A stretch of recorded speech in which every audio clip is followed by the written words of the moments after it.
And an awful lot of people saying how grateful they are to you for being so honest and so open about, as we described, your spiritual awakening and the effect it had on you. And you, just before you started singing, you were then saying there are situations that you get into where you're going to be angry or going to be nervous, or you're going to be this or that, and how you balance this feeling of overwhelming bliss with actually the mundane aspects of everyday life. Yeah, because you can. I've been the difference, I think, between getting angry and arguing and being in situations where you feel you've lost it, if you like, is that you still the observer is there now. The awareness is like, even if there's been times when I have been that angry and there's it's almost like you could stop mid-anger and say, it's a bit like when John Lennon stopped when he had an argument with Paul McCartney, and he lifted down his glasses apparently and said, "It's only me."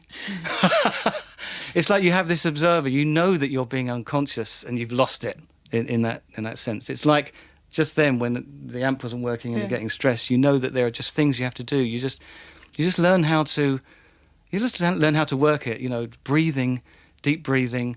I'll use anything like EFT, Emotional Freedom Therapy, and bone technique, all the things just to, because sitting up straight is another thing that I couldn't do properly. Yeah. All the basics, eating. I'm looking out the window, and this isn't a great one, this studio, but when I come in, always the shutter is down, and I always put the shutter up because I just want to see the sky and I want to see as much outside as I can. Yeah, well, that was it. This connection with nature, because beforehand it had always been the connection with the human world and all its structures, and they were so important.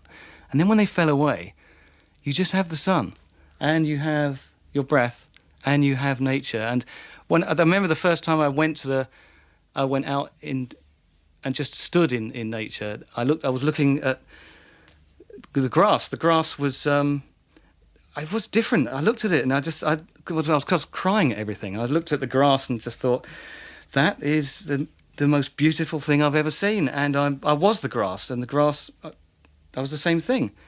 There was no difference between any living thing, every living creature and every living thing. That's what you were. Nothing, all the human structures didn't matter anymore. And then you have to sort of like work within the human structures again, taking within you this fact that I was over hugging a lot of people at the time. I hugged a lot of ironing boards. People that going, hey, too much. Oh, I see, but people like ironing boards. Really, I thought you meant literally ironing boards. I thought, why? That would be a weird thing to do. I understand it's trees a spiritual practice. People. It's hugging an ironing board. You started a whole new thing.